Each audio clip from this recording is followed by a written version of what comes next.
신바람 사연 아파트. 오늘의 사연 시작하겠습니다. 안녕하세요. 결혼한 지 이제 6년째 된 30대 중반 여자입니다. 아주버님네하고 번번이 차별하는 시댁과 이별한 기념으로 이렇게 글을 씁니다. 저희 부모님은 철물점을 운영하고 계십니다. 큰 시장에서 10년 넘게 하고 계시다 보니 고정 고객이 많고 수입도 적지 않습니다. 하지만 오랜 장사로 지치신 부모님은 저에게 그 일을 물려주고 싶어 하진 않으시더라고요. 저는 평범하게 서울에서 중위권 대학을 졸업해 현재는 외국계 화장품 회사에 다니고 있어요. 결혼 전까지는 부모님과 같이 살다가 결혼하면서 나와 살게 되었고요. 남편과는 대학 시절 만났습니다. 사실 취업 전까지는 친구 사이였는데 서로 멀지 않은 곳에 취업을 하게 되면서 자주 만나게 되었고요. 그러다가 연인으로 발전해서 제가 28살이 되던 해에 결혼까지 하게 되었습니다. 남편에게는 위로 6살 나이 차이가 나는 형이 있습니다. 저에게는 아주버님이죠. 아주버님은 온 집안의 사랑을 독차지하며 자랐다고 합니다. 그게 시아버지의 형제들은 다 딸만 있고 아들은 없는 상태에서 아주버님이 태어났기 때문이에요. 덕분에 시아버지는 땅이랑 돈도 받으셨대요. 하지만 제 남편이 태어났을 때는 이미 6년이란 세월이 지나 있었고 그 사이에 다른 형제들도 아들을 가졌기 때문에 찬밥 신세였다고 하더라고요. 아무튼 그래서인지 시댁에서는 첫 아들이었던 아주버님과 남편에 대한 차별 대우가 굉장히 심했습니다.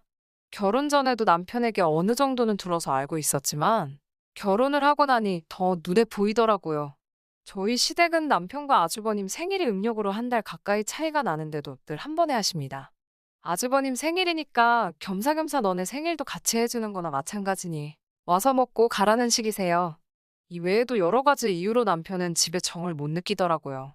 하다못해 형인 아주버님이라도 나서서 동생인 남편을 감싸주면 좀 나을 텐데 그런 것도 전혀 없으세요.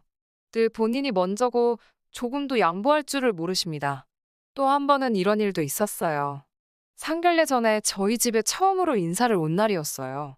저희 친정어머니가 남편의 손을 잡고 이름을 부르며 우리 딸을 앞으로 잘 부탁한다며 말을 건넸는데 남편이 울먹이더라고요. 집에서는 이렇게 다정하게 자기 이름을 불러준 적이 없었다면서요. 다들 야라고 하거나 성까지 붙여서 부르기만 했대요. 그런데 이렇게 이름으로 불리니 너무 좋다면서 멋쩍게 눈물을 글썽이며 좋아하더라고요. 그런 남편의 모습에 친정부모님은 많이 마음 아파하셨고요. 아무튼 덕분에 친정부모님은 아들 같은 사위를 얻었다고 너무 좋아하십니다. 반면에 사실 아주버님은 늘 자기 멋대로 하고 싶은 대로 하시고 사셨어요. 듣기로는 대학도 다 떨어져서 재수하고 결국 지방에 있는 전문대에 들어갔대요. 그런데 또 수준이 안 맞아서 못 다니겠다면서 한 학기만 다니고 관뒀대요. 그러곤 군대에 갔다 와서는 사업을 한다고 해서 시댁에서 작은 호프집을 차려줬고요. 그런데 결국 1년도 못 가서 말아먹었고 다시 PC방을 한다고 차렸다가 당시 거기서 알바를 하던 형님하고 사고쳐서 결혼했고요. 그 사업도 얼마 가지 못해 말아먹고 이후에는 시아버지까지 같이 대동해서 해물찜 가게를 차리더니 거기서 카운터를 보고 있어요. 시아버님이 물려받은 땅이나 재산을 아주버님이 그런 식으로 탕진하는 데는 오랜 시간이 걸리지 않았다고 합니다. 아무튼 결혼까지의 과정이 순탄하지만은 않았습니다. 다른 많은 부부들이 그렇듯 집을 구하는 과정이 생각보다 어렵더라고요. 결혼할 때 당시 저는 7천만 원을 모았고 남편은 4천만 원이 있었어요. 친정 부모님께서는 힘들게 시작하지 말라고 전세는 해주겠다고 하시더라고요. 그런데 그거 가지고 아주버님네가 난리가 난 거예요. 당시 형님이 임신 7개월 차이었거든요.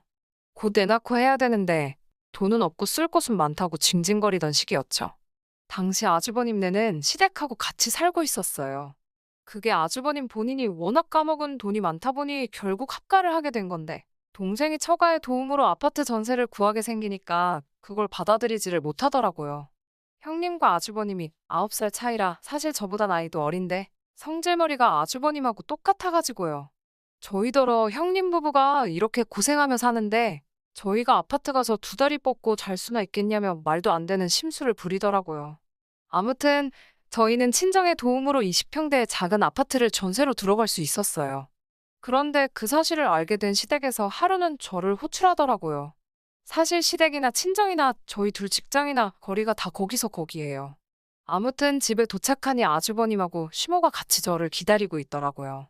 그러더니 저에게 하는 말이 이제 곧 애도 나오니까 애 좀 클 때까지는 집을 바꿔서 살려고 하시는 거예요. 처음에는 무슨 말인지 이해가 안 돼서 그게 무슨 뜻이냐고 여쭤봤어요. 그러자 너희는 둘이고 얘네는 이제 셋이 될 건데? 그럼 당연히 식구가 많은 쪽이 더 좋은 집에 사는 게 맞지 않냐면서요. 그러면서 원래 형한테 동생이 양보도 하고 그러는 거래요. 저더러 외동이라서 그런 형제간의 우애를 잘 모르는 것 같다면서요. 무슨 말도 안 되는 소리인가 싶어서 대답도 안 하고 있었어요. 저에게서 그렇게 하겠다는 대답이 없으니 시어머니께서는 너도 이제 우리 집 식구가 되었으니 시집살이 하면서 며느리 된 도리도 배우고 서로 정도 붙여야지 않겠냐면서 그러는 동안만 아주버님네와 집을 바꿔서 사는 게 어떻겠냐고 저에게 물어보더라고요. 친정에서 저 편하게 살라고 해주시는 거니까 그렇게는 안 되겠다고 단칼에 거절을 했어요. 그러자 시모는 그러면 친정에서 집도 해줬으니 너네가 결혼 전에 모아놓은 돈은 당장 필요 없겠지 라고 하시면서 집을 바꾸지 않겠다면 그 돈이라도 빌려달래요. 그 돈으로 지금 시댁 리모델링이라도 좀 하겠다고요. 저는 그 돈도 다 쓸 데가 있어서 어렵다고 안 된다고 말씀을 드렸어요. 그러자 시모의 안색이 싹 변하면서 내가 너 욕심 많은 건 알아봤지만 매정하기까지 하다며 다시 봤다고 하시더라고요. 그거 돈 몇 푼의 사람이 이렇게 다 드러난다면서요. 나중에 들으니 아주버님네하고 형님네가 엄청나게 셈을 냈었대요. 자기들은 갑자기 애가 생겨서 제대로 준비도 못하고 돈도 없이 대충 시작했는데 저희가 하나하나 차곡차곡 해결해 나가는 게 꼴보기 싫었나 봐요. 아무튼 친정 덕분에 저희는 비록 전세지만 리모델링도 하고 가전이랑 가구도 어느 정도 그럴듯하게 구색은 맞춰서 시작할 수 있었어요. 그리고 벌써 이렇게 세월이 지났네요. 돌이켜보면 다 적을 순 없지만 이런저런 마음고생이 많았습니다. 그렇지만 늘 내 할 도리만 하자라는 생각으로 적당한 거리를 지키며 버텨왔거든요. 그런데 더는 참을 수가 없네요. 사실 이해는 안 되지만 시모는 저희가 잘 사는 걸 못마땅해 하세요. 본인 생각에는 이것저것 다 해준 큰아들이 잘 나가야 되는데 큰아들네는 영 시원찮은 거죠. 반면에 저희는 알아서 잘 사니까 그게 배알이 꼴리셨나 봐요. 솔직히 이러나 저러나 둘 다 시어머님 자식인데 왜 그러시는 건지 모르겠지만요. 게다가 형님은 틈만 나면 이것저것 참견하고 간섭하거든요. 명절날 어른들 앞에서 반말하는 건 기본이고 자기는 손 하나 까딱 안 하면서 전부 저에게 이래라 저래라 시키기까지 해요. 게다가 이제는 육아 문제까지 간섭을 하네요. 사실 결혼할 때 제가 직장 생활을 하다 보니 혹시 애 낳고 친정의 도움을 받을 일이 생길지도 몰라서 집을 멀지 않은 곳에 구했거든요. 그렇다 보니 시댁에서도 그렇게 멀지 않고요. 결혼하자마자 애를 갖게 되었고 아이가 좀 자란 후부터는 아파트 단지 내에 있는 가정 어린이집에 보내고 있어요. 그러다 제가 승진을 하면서 연봉도 좀 올랐고 욕심이 생겨서 놀이학교로 옮겼어요. 정부 지원을 받을 수가 없어 비용 부담이 있기는 하지만 영어 유치원을 보내는 것보다는 훨씬 저렴하고 무엇보다도 아이가 너무 좋아했기에 아이를 위해 투자한다 생각하고 보내기 시작했어요. 이 사실을 굳이 시댁에 얘기할 필요는 없어서 안 했고요. 그리고 얼마 전 시아버지의 생신이었어요. 원래는 주말에 외식하자고 얘기가 오갔었는데 시모가 주말에 약속이 생겼다며 당일 저녁을 먹자고 하시더라고요. 남편은 회의가 길어져서 좀 늦을 것 같다고 하길래 제가 아이를 하원시켜서 바로 식당으로 갔어요. 형님은 제가 들어가자 저를 쓱 훑어보면서 그까짓 돈 조금 번다고 아주 시부모님 생신도 건성이네? 라면서 바로 비아냥거리더라고요. 어른들 계신 데서 받아치기도 그래서 그냥 죄송해요라고 말하고 자리에 앉았죠. 어른들은 어른들대로 앉아서 음식을 기다리고 저는 형님네 애랑 저희 애를 데리고 키즈놀이방에 있었어요. 그러다가 화장실에 가려고 형님께 애들을 맡겼어요. 그런데 화장실에 갔다가 나오니 형님이 저에게 제 딸이 거기 놀이학교 다니고 있냐고 물어보는 거예요.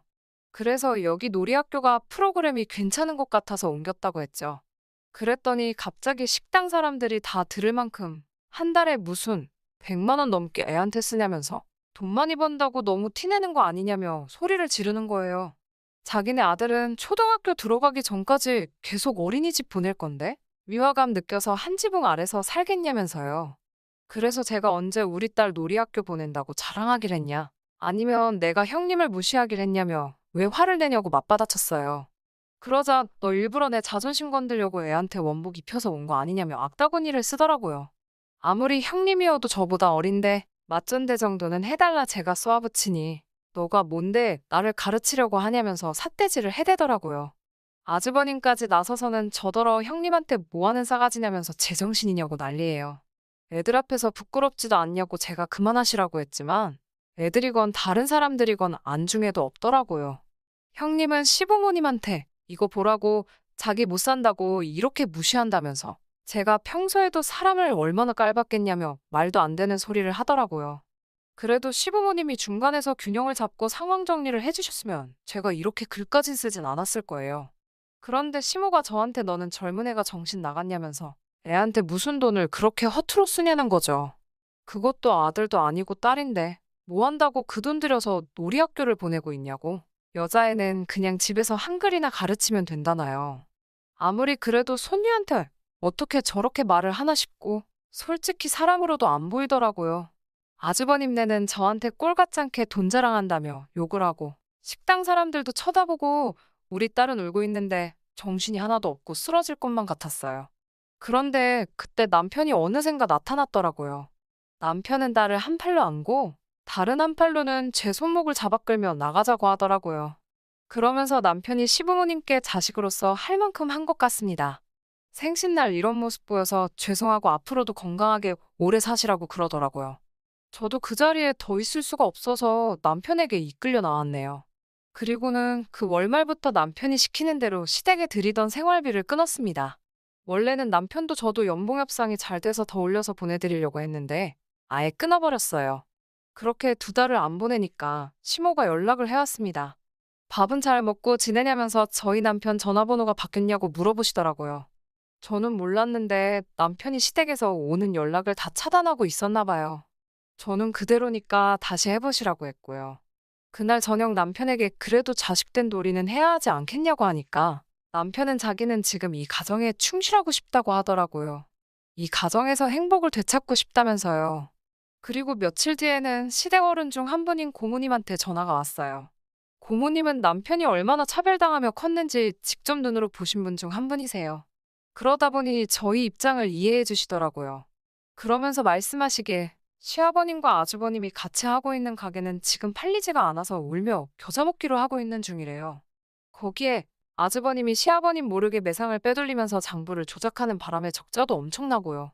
그런데도 첫째가 그렇게 좋은지 계속 데리고 살고 있다고 합니다. 비록 제가 직접 어떤 복수를 한 건 아니지만 그 이야기를 들으니 좀 불쌍한 동시에 고소하기도 하더라고요. 그래도 시부모님이야 사랑하는 큰아들과 큰며느리가 있으니 행복하시겠죠. 저도 더 이상 스트레스 안 받고 남편이랑 둘이 오손도손 살 거예요. 아들의 첫째만 우선시하는 시댁과 계속 인연을 갖고 살아봐야 천덕꾸러기가 되어버린 우리 딸아이 한테도 좋을 게 한 개도 없다는 생각이 들어요. 이제라도 남편과 우리 가정에 충실하게 살아보려고 합니다. 결혼 준비를 하는 중에 헤어지는 사람들이 꽤나 많다고 들었어요. 단지 그게 제 이야기일 거라고는 여태껏 한 번도 생각해 본 적이 없었을 뿐이지요. 세상에 단점 없는 사람이 어디 있겠어요. 어지간한 일이라면 긴 시간 연애해온 만큼 몰랐던 사실이라도 제가 묻고 넘어가겠는데 이건 제가 남자친구랑 결혼을 하는 건지 예비 신우자리랑 결혼을 하는 건지 싶을 정도로 헷갈려서 결국엔 결단을 내렸습니다. 진작에 저희 어머니 말을 들었다면 적어도 결혼 준비를 시작한 몇 달 안 되는 시간이나마 낭비하지는 않았을 텐데 제가 뭐가 잘났다고 무슨 고집을 그렇게 부렸나 싶어요. 어른들 말 들어서 손해볼 게 없다는 게 무조건 맞는 말은 아니겠지만 괜히 있는 말이 아니라는 생각을 갖게 되었습니다. 결혼까지 생각했던 남자친구와는 인연이라는 길다면 길고 짧다면 짧은 시간을 연애했습니다. 둘이 서로가 차이가 나지 않는 그냥 어디서나 볼 수 있는 평범한 한 쌍이었어요. 둘 다 서로 서울에 있는 비슷한 수준의 대학교를 졸업했고 졸업 후에도 적당히 괜찮은 조건의 회사를 다니고 있었지요. 서로를 아는 지인들의 소개로 처음 알게 되었고 서로 집이 가까운 곳에 있다 보니 그만큼 더 자주 만나게 되면서 결국 결혼 이야기까지 나오게 되었습니다. 무난하게 모난 것 없고 조용한 성격이 적어도 결혼하면 다툴 일은 많이 없겠다는 생각을 갖게 만들었고 가장 좋은 장점 중에 하나라고 생각했어요. 공통점보다는 다른 점이 더 많았지만 서로 다른 점이 많아야지 안 싸우고 잘 산다는 말이 있잖아요. 연애를 하면서 제가 남자친구를 먼저 저희 부모님께 소개를 시키게 되었습니다. 싹싹한 성격은 아니기에 분위기를 주도하거나 하진 않았지만, 그건 그거 나름대로 저희 부모님한테 좋은 모습으로 보였나 봐요. 남자친구를 엄청 좋게 보셨는데, 그래서 그랬나? 자연스럽게 저도 남자친구와의 결혼을 열린 마음으로 생각을 하게 되었던 것 같네요. 제 나이가 30대 초반이고, 남자친구는 벌써 나이가 30대 중반이 되던 상황이었어요. 그렇다 보니 연애만 하는 게 아니고, 서로 결혼에 대해서 생각해 볼 시기이기도 했습니다. 그리고 제가 남자친구와의 결혼에 대해서 생각을 시작할 때쯤에 남자친구가 먼저 저에게 결혼하자는 이야기를 꺼내게 되었고요. 그때까지는 저도 여느 다른 사람들 마냥 결혼하고 가정을 꾸리고 그렇게 행복하게 살아갈 거라 믿어 의심치 않았습니다.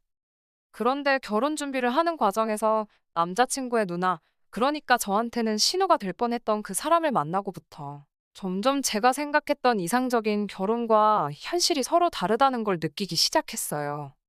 연애하는 동안 남자친구의 누나를 직접 만나본 적은 없었습니다. 하지만 위로 나이 차가 좀 나는 누나가 있다는 건 이미 알고 있었어요. 남자친구가 언젠가 누나에 대해서 제게 이야기를 꺼낸 적이 있었거든요. 자기 인생에 있어서 누나한테 정말 큰 도움을 받았다는 식의 이야기였어요. 자기가 학창 시절에 공부도 똑바로 안 하고 동네방네 사고나 치고 다니던 문제아였는데 누나가 자기를 바로잡아주면서 정신 차리고 공부를 시작했다고 하네요. 그렇게 인서울 대학에 합격도 하게 되었고 그걸 바탕으로 취직도 하게 되었다는 거예요. 따지고 보면 누나가 지금의 자기 자신을 만든 거나 다름이 없다며 누나 도움이 아니면 지금 회사는커녕 어디 하루하루 일거리 없나 기웃거리면서 하루 벌어 하루 먹고 사는 그런 삶을 살았을 거라 말한 적이 있었습니다. 그때는 그냥 그렇구나 하고 넘겼고 크게 신경 쓰지 않았어요. 지나가면서 나온 이야기이기도 했고 솔직히 이야기만 들었을 때 이걸 이상하게 들을 만한 부분은 하나도 없었기 때문입니다. 저 또한 제 밑으로 남동생이 있는데 오히려 그 이야기를 처음 들었을 때는 남자친구의 누나가 대단하다는 생각을 하기도 했어요. 같은 누나의 입장으로 저는 제 동생의 인생에 그렇다 할 영향력이 있는 그런 누나는 아니었거든요. 물론 남자친구와 남자친구 누나는 10살 가까이 터울이 있고 저랑 제 남동생은 고작 2살 차이밖에 나지 않기에 서로를 비교하기에는 조금 어폐가 있긴 하지만 아무튼 간에 그렇게 남자친구 누나에 대해서 한 번 이야기를 들은 게 전부였지. 실제로 만날 기회는 연애하는 동안 한 번도 없었어요. 남자친구도 굳이 저를 누나에게 소개시키려 하지 않았고요. 그렇기 때문에 그때까진 제 신우가 될 수도 있던 사람이 그 정도로 정신이 나간 사람이라는 걸 알 수 없었습니다. 결혼 허락을 받으러 처음 남자친구 집에 갔을 때도 남자친구의 누나는 일이 바쁘다는 이유로 만나질 못했었거든요. 그래도 그날에는 남자친구 부모님이 저를 워낙 괜찮게 보셔서 하루빨리 날짜를 잡느니 하자는 그런 이야기가 오고 가곤 했어요.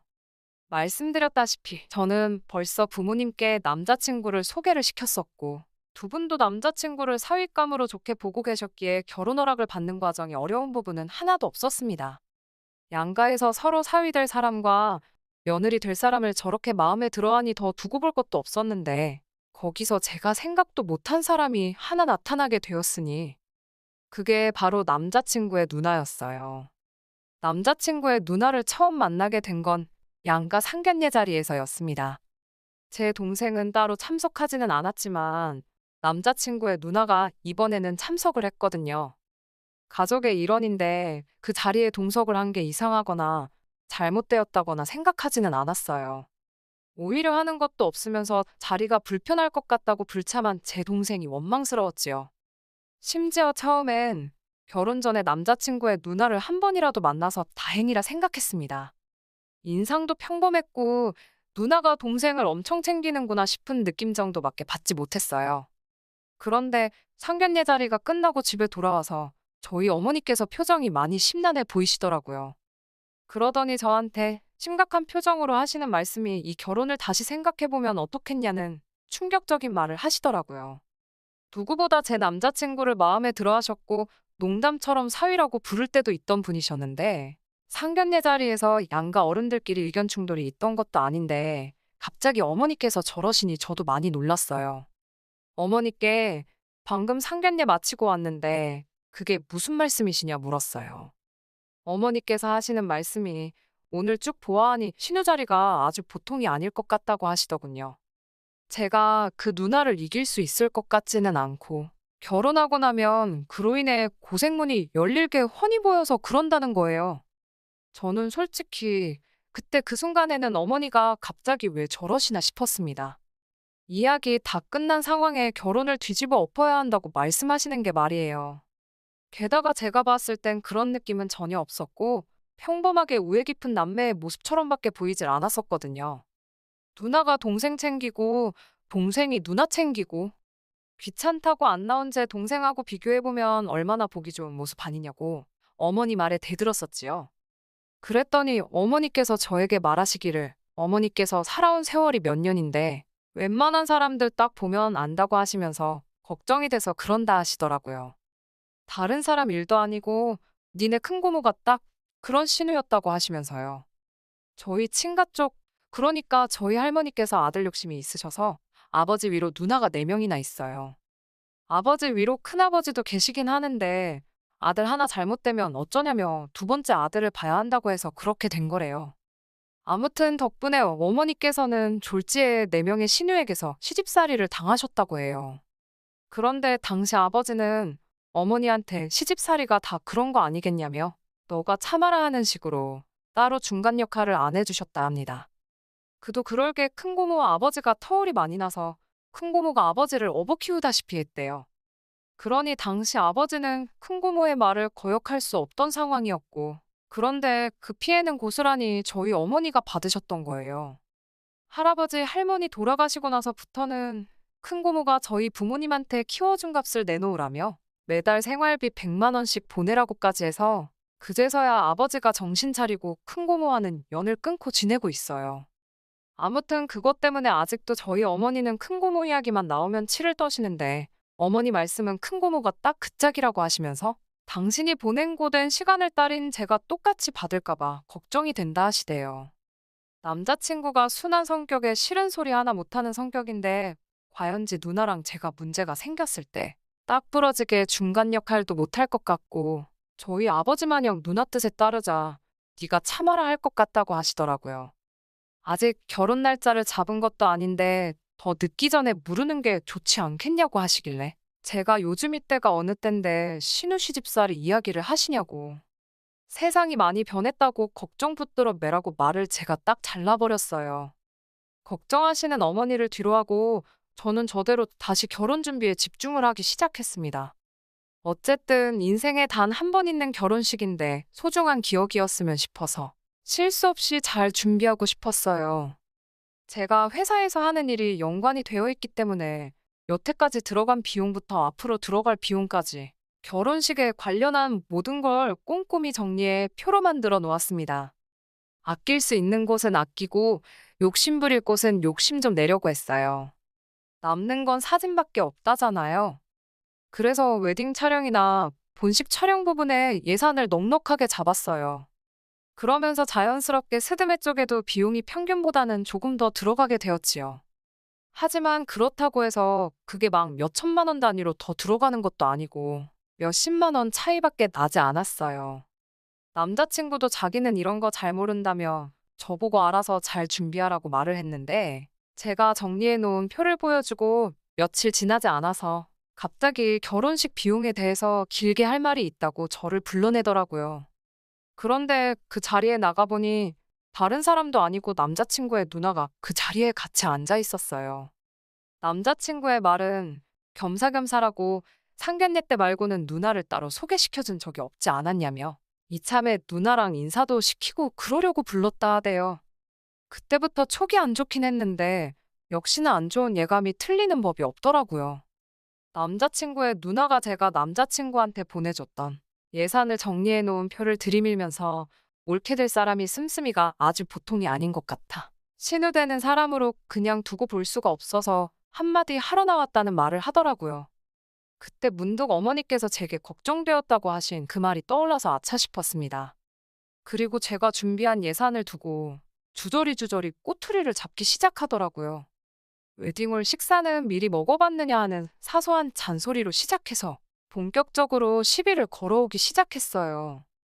저도 여기저기 알아봤고 결혼식 비용에 신혼여행까지 포함해 2천이면 평균적인 비용이라고 알고 있었는데 돈을 물쓰듯이 쓰네. 어쩌네 하면서. 내 결혼식인데도 마치 자기가 결혼하는 것 마냥 이것도 잘 알아본 거 맞냐. 저건 너무 비싼 거 아니냐 하면서 자기 말만 들으면 결혼식 비용을 반으로 줄여주겠다니 어쩌니 허세를 다 부리더라고요.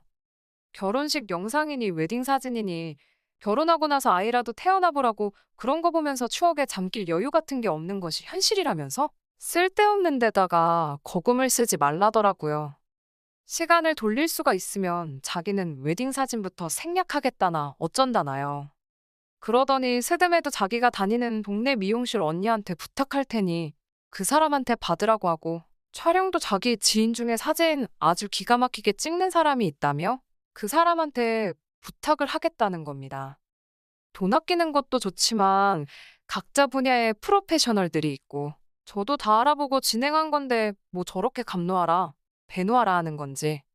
그런데 그 와중에 남자친구도 지 누나 말에 고개를 끄덕이면서 이렇게 돈을 아낄 수 있는 부분이 많았냐고 하면서 역시 경험을 무시할 수는 없다면서 누나 대단하다고 엄지를 축혀 올려 세우고 있더라고요.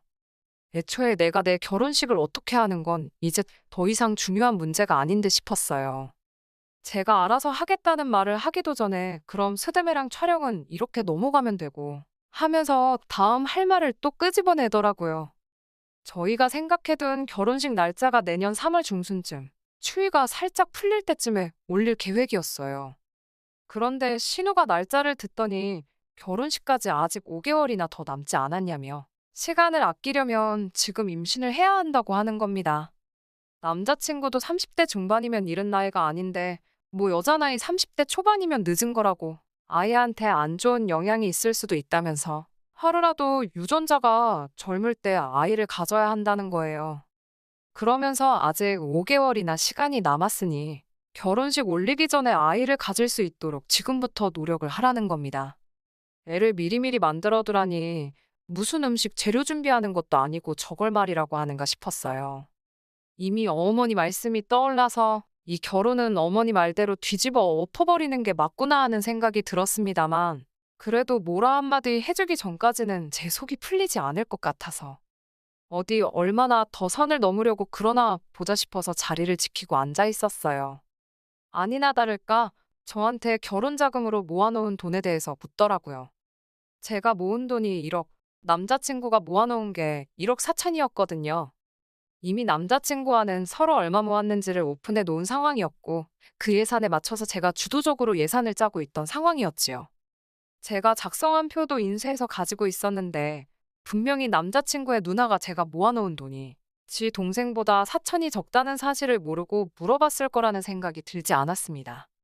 아니나 다를까 결혼식 비용으로 돈을 저렇게 흥청망청 써제끼는데 모아놓은 돈이 많을 리가 없지 그러면서 저를 앞에다 두고 제 흉을 보더라고요. 결혼 후에는 얼마나 낭비가 심할지 눈에 보인다고 하면서 참으로 걱정이라는 거예요. 결혼 전이랑 후는 완전히 다른 거라면서 지금 쓰듯이 돈 써버릇하면 거짓골을 피하지 못할 거라는 겁니다. 그러면서 올케가 잘 모르는 것 같아서 그러는데 현실을 깨우칠 때까지 내가 돈을 관리해 줄게. 이러는 겁니다. 생활비는 필요할 때마다 자기한테 타쓰고 그러면 자기가 영수증 검사도 하게 될 테니 자연스럽게 허튼 데다가 돈 쓰지 않고 과소비 안 하는 버릇이 들을 거라는 거예요. 말인지 똥인지도 구분이 힘든 소리를 줄줄 늘어놓고 있으니 저도 점점 빠져들더라고요. 이 개소리에 향연의 끝이 있을까 싶어서 얼마나 더 떠들 수 있나 지켜보기로 했어요. 남자친구의 누나는 저희들한테 고마운 줄 알라며 하나뿐인 동생 위해서 자기가 바빠서 그럴 시간이 없지만 돈 관리를 해주기로 결심을 했다고 하는 거예요. 제가 시큰둥하게 모시분 표정으로 지네 누나를 쳐다보고 있으니 남자친구가 낌새를 눈치챈 건지 그래도 누나 덕분에 결혼식 비용을 많이 줄여주지 않았느냐 하면서 누나가 원하는 대로 그렇게 하자고 하더라고요. 사실 여태까지 자기가 1억 4천이라는 거금을 모을 수 있던 것도 다 누나가 자기 대신 돈을 관리해줘서 그렇다고 하면서 누나가 돈 관리해주는 능력이 엄청 탁월하다고 믿고 맡길 수 있다는 겁니다. 더 듣고 있자니 시간도 아깝고 결국 남자친구 누나의 본심이 여태껏 제 앞에 개소리를 늘어놓은 이유가 제 월급을 관리해준답시고 제 돈을 가져갈 생각에 저랬던 걸 알게 되었으니 더 기다릴 필요가 없었지요. 그래서 남자친구 누나한테 여태껏 가스라이팅을 한 이유가 고작 동생 결혼하고 나서 동생 월급에 동생 와이프 월급까지 손에 쥐고 흔들고 싶어서 그런 거였냐고 했습니다. 가스라이팅은 무슨 가스라이팅이냐며 자기가 좋은 마음으로 해주는 건데 말버릇이 왜 그러냐고 받아치더라고요. 남자친구 누나한테 그 별것도 없는 새치어로 남의 월급을 통으로 가져가고 싶으면 좀 더 생각이란 걸 해봐야지 않냐고 잘 좀 생각해보라고 했지요. 남자친구가 저보다 모아놓은 돈의 액수가 많은 건 사실입니다만 남자친구나 남자친구 누나가 생각하지 않은 게 하나 있어요. 남자친구랑 제가 6살 차이가 납니다. 군대 다녀온 걸 감안하더라도 저보다 4년을 더 사회생활을 했고요. 그러니 따지고 보면 제가 돈을 더 많이 모은 거나 마찬가지잖아요. 남자친구 누나한테 그건 알고서 내 씀씀이를 가지고 뭐라 하는 거냐 따지니 어디서 꿀을 훔쳐먹고 왔는지 벙어리가 돼서 아무 말도 못하고 있더라고요. 남자친구한테도 안타깝게도 우리 결혼 준비는 오늘부로 여기서 전부 끝내야 될 것 같다고 파혼 선언을 해버렸습니다. 한마디 더 덧붙여서 남자친구에게 가만 보니 내가 니네 누나보다 돈 관리도 훨씬 잘하는 것 같은데 니네 누나한테 맡길 거면 내가 수수료 조금만 가져갈 테니 나한테 맡기는 게 어떻겠냐 말했어요. 남자친구는 많이 혼란스러운 표정이었습니다. 솔직히 여태 만나온 시간이 있어서 그랬나 안타까운 마음이 들긴 했지만 평생 남자친구 누나한테 휘둘리며 사는 결혼 생활을 택하는 것보단 파혼이란 결정이 100번 옳다 생각했습니다. 마지막으로 남자친구한테도 정신 똑바로 차리라고 한마디 했어요. 파혼을 결정하는 데 있어서 일을 크게 만든 건 니네 누나가 맞지만 결정적인 역할을 한 건 앵무새마냥 누나 말이 맞다고만 대답하고 있는 당신 모습에 크게 실망을 해서 그런 거라고요. 그러니까 이 파혼을 가지고 누나를 원망할 게 아니라 자기 자신을 가장 원망해야 하겠다 쏘아붙이고는 자리를 박차고 나왔습니다. 일이 이렇게까지 될 줄은 몰랐지만 어머니 말씀에 진작에 귀 기울일 걸 그랬어요. 그러면 이런 꼴도 안 봐도 되고 시간도 많이 아꼈을 거 아니에요. 집에 도착해 자초지종을 이야기하니 그래도 결혼해서 이혼하는 것보다 파혼이 낫지 않냐면서 어머니께서 잘했다 하시더라고요. 어머니께선 오랜 세월을 바탕으로 축적된 경험으로 제게 해주신 충고였을 텐데 제가 너무 제 생각만 하고 자만했던 게 참 부끄럽더라고요. 아무튼 가스라이팅이란 게 그렇게 무서운 거라는 걸 이제야 알았네요. 거의 20년이 가까운 세월을 누나 말이 무조건 맞다고 맹신하고 거역도 못하는 사람이 돼버렸으니까요. 차라리 진작에 남자친구 누나를 만나봤으면 좋았을 텐데 이제 와서 다 끝난 마당에 생각해봐야 아무 소용없는 걸 알지만 누나가 일부러 상견례 날까지 결혼 날짜 잡을 때까지 자기 본 모습과 정체를 일부러 숨겼던 게 아닌가 싶습니다. 괜히 미리 보였다가 눈치채게 만들어 파토 내는 것보다 서서히 시간을 들여가며 자기 동생에게 했던 것처럼 저에게도 똑같이 가스라이팅을 할 계획이 아니었나 싶네요.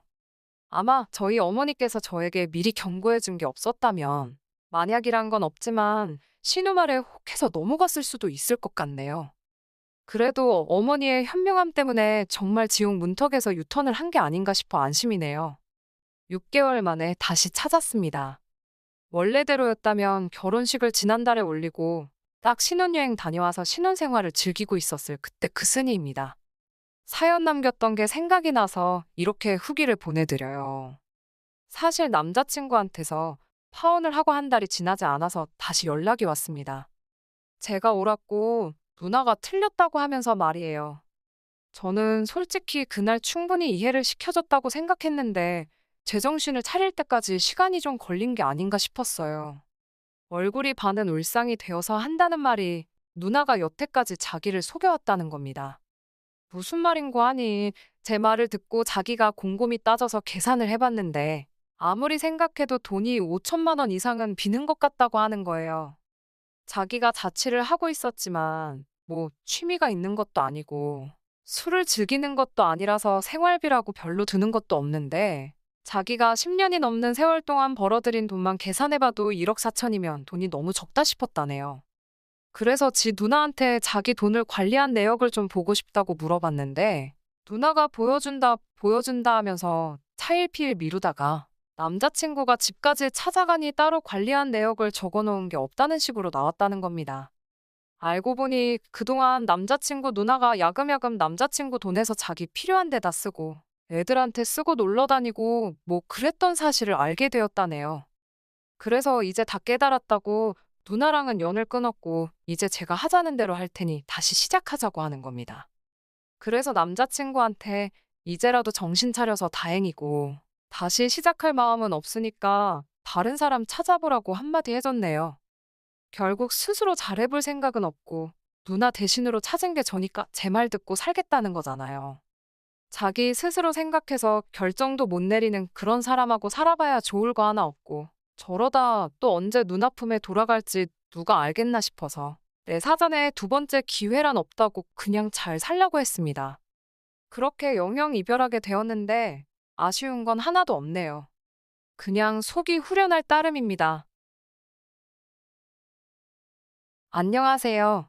매번 사연을 듣기만 했는데 오늘은 제 이야기를 해보러 왔습니다. 어떻게 시작해야 할지 조금 두서가 없더라도 이해해 주세요. 저와 남편은 결혼 전문 중개업체를 통해 만난 사이입니다. 제가 어디 부족하고 그래서 업체를 통해 남자를 만난 건 아니고요. 저와 가치관과 성향이 비슷하면서도 어느 정도 조건도 잘 맞는 그런 남자를 주변에서나 지인을 통해서는 찾기가 쉽지 않더라고요.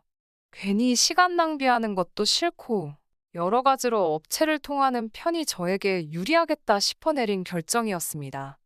그렇다 보니 저와 남편의 조건을 이야기하고 제 사연을 시작하는 게 좋을 것 같네요. 일단 저희 친정부모님께서는 서울에서 한의원을 운영하고 계십니다.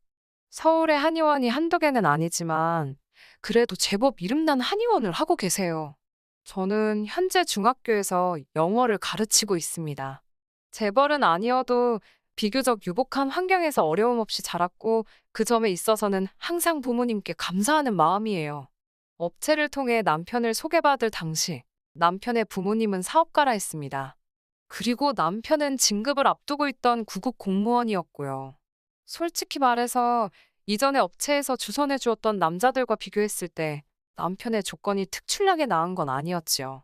하지만 그럼에도 불구하고 남편과 부부의 연을 맺게 된 건 남편의 성실하고 우직한 성격이 제 마음을 사로잡았기 때문이에요. 하지만 막상식을 올리고 나서 남편에 관한 많은 것들이 거짓이었음을 알게 되었습니다. 일단 어머님, 아버님이 사업가라는 건 그건 참 사업장의 규모라던가 직원 등을 제가 좀 더 꼼꼼히 따져봤어야 하는데 업체 말만 듣고 대수롭지 않게 넘긴 것이 화근이었어요. 아버님이 말씀하신 사업이란 건 아버님 자신과 어머님까지 포함하여 총 직원 수 4명의 가게였지요. 제가 남편에게 왜 처음부터 솔직히 말하지 않았냐 물으니 사업이라는 게 눈에 보이는 게 전부가 아니랍니다. 어떻게 결혼 전에 이런 걸 눈치채지 못했을 수 있냐? 만약에 그렇게 물어보신다면 저도 억울하지만 할 말이 있습니다. 저와 남편은 일단 반반 결혼을 했어요. 제가 먼저 반반 결혼을 하자고 했고요. 괜히 시작부터 도움을 받고 그걸로 발목 잡혀 이리저리 끌려다니며 살기 싫었거든요. 물론 친정부모님께선 그래도 남자 쪽에서 집을 해오고 우리 쪽에서도 혼수랑 예단을 그 수준에 맞춰서 해가면 소위 끌려다닐 일은 없을 거라고 하셨지만 그냥 깔끔하게 저는 제 능력으로 남편은 남편 능력으로 그렇게 두 사람이 힘을 합쳐 시작하면 일이 훨씬 편하지 않겠나 싶었거든요. 그래서 소위 시부모님의 재력을 엿볼 기회가 없었네요. 아무튼 지나간 일을 탓해서 무엇하겠나 싶어 이미 결혼식은 올렸고 앞으로 잘 살면 된다고 생각했습니다. 그래서 남편에게도 지난 일을 문제 삼아 흠을 잡거나 따져 묻거나 그런 행동은 하지 않았어요. 하지만 오히려 제가 너무 순순히 단념을 해서 그랬던 건지 결혼한 지 한 달도 채 되지 않아서부터 어머님께서 자꾸 저를 자극하시더라고요. 처음 시작은 보약이 문제였습니다. 원래도 체력이 좋은 편이 아닌데 결혼을 하고 나니까 체력이 더 떨어지는 게 느껴지더라고요. 부모님과 같이 살 때는 솔직히 제 몸 하나만 신경 쓰면 됐지. 제가 살림이며 요리며 할 이유가 없었어요. 집에 일을 도와주러 오시는 분도 계셨고.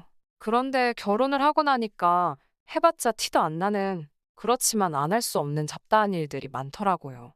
그렇다고 남편이 아예 살림을 모른 척 한 거는 아니에요. 그 사람도 그 사람 나름대로 하기는 했는데 그 사람도 안 하다 하는 일이라 그런지 한다고 해놓은 걸 봐도 제 성에 차질 않았습니다. 제가 독박 살림을 했다 뭐 그런 건 아니지만 그래도 결국엔 제가 해야 하는 일이 많았어요.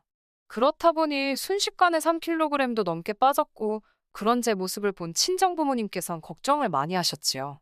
당장이라도 일하는 사람을 하나 쓰라며 친정 어머니께서 야단이셨지만 솔직히 어쨌든 처음으로 독립을 했고 제 살림이다 생각하니까 남의 손을 빌리기가 싫더라고요.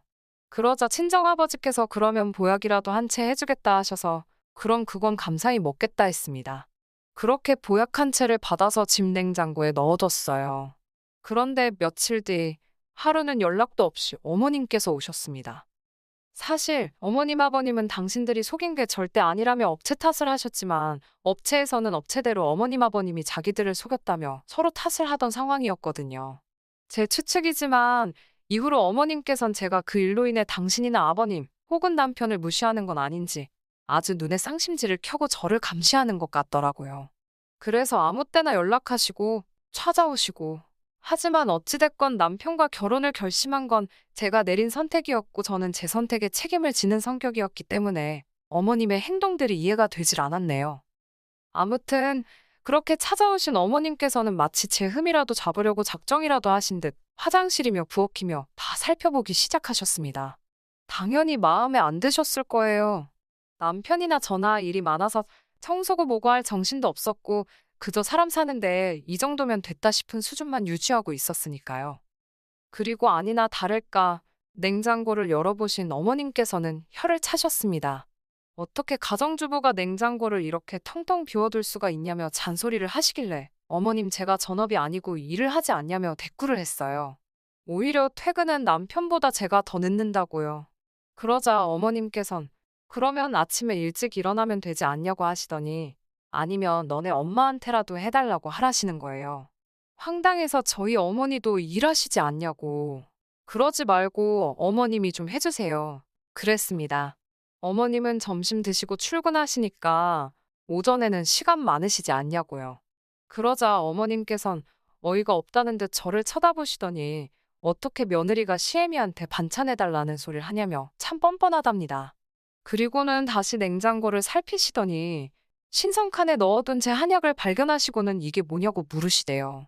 잠시 거짓말을 할까 생각도 했지만 저희 아버지가 저 먹으라고 해준 건데 거짓말할 이유가 있나 싶어서 순순히 말씀드렸어요. 제가 몸이 안 좋다 하니 아버지가 지어주셨다고요. 그러자 어머님께서는 정말 똥 씹은 얼굴을 하시더니 일은 너만 하냐고 물으시대요. 제가 그게 무슨 소리냐는 표정으로 어머님을 쳐다보니 네 남편은 노냐고 남자가 더 피곤하지 여자인 네가 나가서 일을 하면 얼마나 한다고. 어머님의 무식한 소리에 어이가 없었지만 저는 공손한 자세로 그러면 어머님께서 남편 보약 한 재 해주시라 대답했습니다. 그러자 어머님께선 아니 장인이 한의사인데 그걸 돈 주고 왜 지어 먹냐입니다. 어이가 없었지요. 막말로 어머님이 저희 아버지한테 무슨 보약을 맡겨놓으신 것도 아니고 칼만 안 들었지 날강도라는 말을 이럴 때 쓰는 건가 싶었거든요.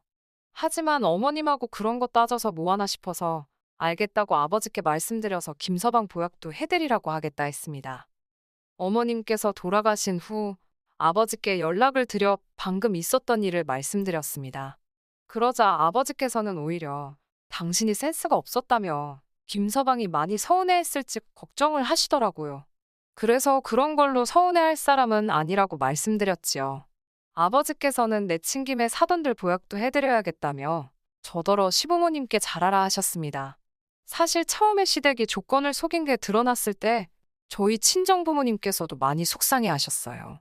결혼 중개업체를 고소를 해야 하는 거 아니냐는 소리까지 나왔으니까요.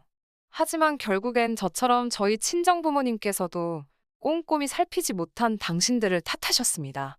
솔직히 지금 와서 생각해본들 의미는 없지만 저희 어머님 아버님, 특히 어머님께서 작정을 하고 저와 저희 부모님을 속인 게 아닌가 싶기도 해요. 처음 인사를 드리러 갔을 때도 집이 아닌 모 호텔에서 보자고 하셔서 시부모님이 사시는 집을 결혼 전까진 한 번도 가볼 수 없었고요. 만날 때마다 비싼 옷을 입고 명품백을 들고 나오셨는데 그게 짝퉁이거나 지인에게 빌린 것들일 거라곤 누가 상상이나 할 수 있었겠어요? 심지어 저에게 당신 며느리가 되어주기로 해서 고맙다며 용돈으로 쓰라고 현찰로 500만 원을 주셨는데 그것도 알고 보니 남편이 모아둔 돈의 일부였으니까요. 아무튼 이 모든 것을 감내하고도 지키려던 결혼이었습니다. 남편을 너무 사랑해서 그랬다고 하면 솔직히 거짓말이고 앞서 말씀드린 대로 제 책임감과 동시에 주변 사람들의 눈이 두려웠기 때문이에요. 하지만 결국엔 이렇게 남편과 갈라서기로 마음을 먹었습니다. 그리고 단언컨대 이 모든 건 어머님의 욕심에서 비롯된 게 맞아요. 어머님이 말씀하신 대로 남편뿐만 아니라 어머님 아버님까지도 보약을 해드렸습니다. 솔직히 이 정도 갔으면 시댁에서도 저희 부모님께 최소한의 성의 표시는 해야 한다고 생각했지요. 하지만 성의 표시는 고사하고 오히려 말도 안 되는 소리를 하셨더라고요. 며칠 뒤 친정어머니께서 전화를 걸어오셨습니다. 방금 사돈이 왔다 가셨다며 알고 있었냐고요. 저는 전혀 몰랐다고 혹시 무슨 일이라도 있었는지 여쭙습니다. 그러자 친정어머니께서 몹시 불쾌한 목소리로 충격적인 이야기를 털어놓으셨어요. 저희 시어머니께서 5사람치의 보약을 주문하셨답니다. 신우가 시집을 간다는데 그 예비 시댁에 선물할 거라면서요. 어이가 없는 건 그 한약을 모두 공짜로 해달라고 그랬답니다. 사돈 처녀 시집 가는데 그 정도는 해주실 수 있는 거 아니냐며. 듣고 있는데 진짜 어이가 없더라고요. 저는 일단 친정어머니께 그 부탁 안 들어주셔도 된다고 절대로 내리지 마시라 했습니다. 하지만 친정어머니께서는 마음 같아선 당연히 안 해주고 싶지만 그랬다가 당신 딸 그러니까 제가 미움이라도 사면 어쩌나 싶어서 걱정이라셨어요. 그런 어머니께 저는 다시 한번 제가 어머님과 잘 이야기할 테니 마음 쓰지 마시라고 말씀드렸고요. 분한 마음을 삭히고 있는데 퇴근한 남편이 집에 들어오대요. 저는 남편더러 시댁에 가자고 했습니다. 그러자 남편은 연락도 안 드리고 이렇게 가면 어머님께서 안 좋아하실 거라고 이제 막 퇴근하고 들어오셔서 피곤해 하실 거랍니다. 저는 됐다고 어머님도 아무 때나 오시니까 그냥 가자 했습니다. 상황이 심상치 않음을 느꼈는지 남편도 저를 더는 말리지 못하더군요. 그렇게 차로 30분 정도 달려 시댁에 도착했습니다. 어머님께서 어이가 없다는 듯 현관을 열어주셨어요. 피곤하신 거 안다고 저희도 피곤하니 본론만 말씀드리겠다 했습니다. 그러자 어머님께선 제가 말하는 태도를 흠잡아 벌써 한마디 하려고 하셨지만 제가 먼저 말을 이어갔어요. 저희 친정부모님께 무슨 신우예비 시댁 식구들 한약을 지어달라 하셨다는데 그게 사실이냐고요. 그러자 어머님께선 그걸 벌써 너네 엄마가 너한테 얘기했냐면서 생각보다 입이 싸네. 그러시는 거예요. 제가 정색을 하며 아무리 사돈지간이어도 저희 어머니가 어머님보다 나이도 1살 더 많으시다고 말씀 조심해달라 했습니다. 어머님께서 어이가 없다는 듯 저를 쳐다보셨지만 저는 무시하고 말을 이어갔어요. 보약을 하실 거면 돈을 내시라고 저희 부모님한테 한약 맡겨놓으셨나고 물었지요. 그러자 신우가 나서서 저한테 한 소리 하더군요.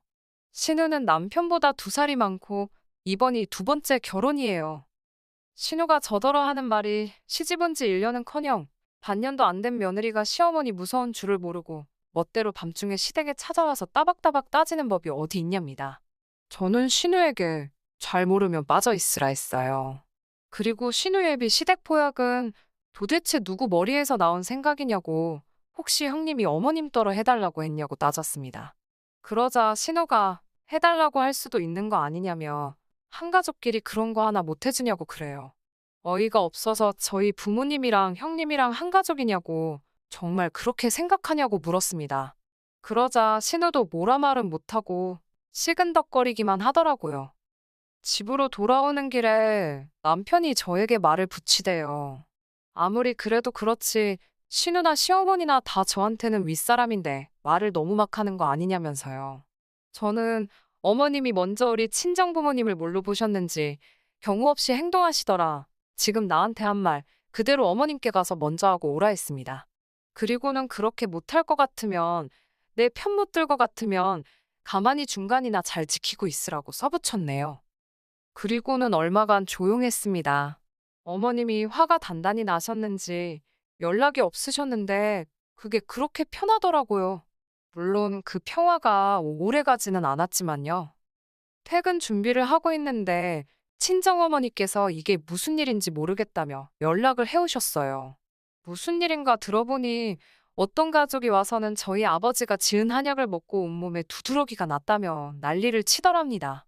그런데 먹다 남은 거라며 들고 온 한약 봉지를 보니까 저희 부모님 한이 온 게 아니더래요. 그런 한약은 만든 적이 없다고 하니 믿질 않아서 실제로 한의원에서 쓰는 봉지를 다 보여주고 난리가 났었다고요. 그 가족이 저희 부모님 한의원을 고소하겠다 하길래 그러라 했답니다. 듣고 있는데 어이가 없어서 정말 이 한의원에서 직접 산 게 맞는지 물어보셨냐니까 선물 받았다고 하더랍니다. 그러면서 그 사람들이 선물 받을 때 받은 명함이라고 보여주길래 사진을 찍어뒀다며 저에게 그 사진을 보내주셨어요. 그런데 사진을 확인한 순간 이 모든 일이 어떻게 벌어진 일인지 퍼즐 조각이 맞춰지더라고요. 그 명함은 제가 어머님께 드린 거였습니다.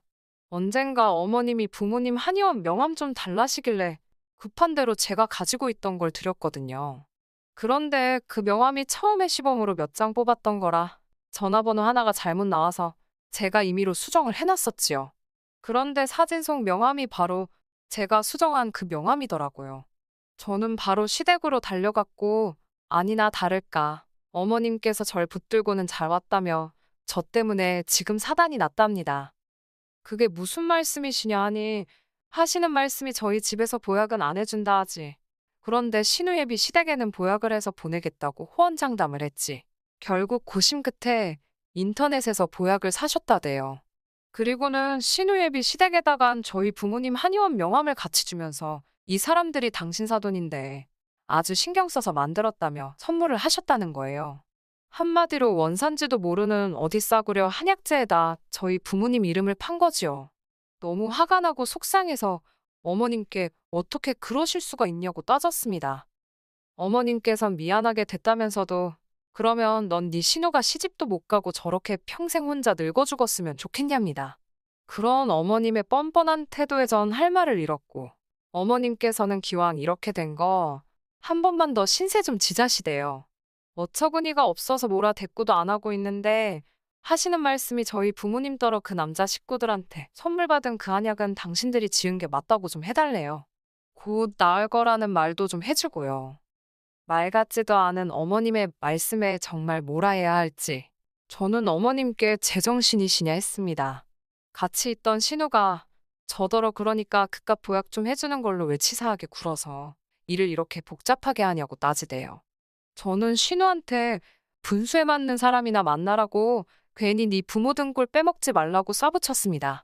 어머님께도 저희 부모님 이름 한 번만 더 파시면 가만히 안 있는다고 명예훼손으로 고소할 거라 했어요. 아마 어머님이 하신 행동이 법적으로 한두 개만 걸리는 건 아닐 거라고.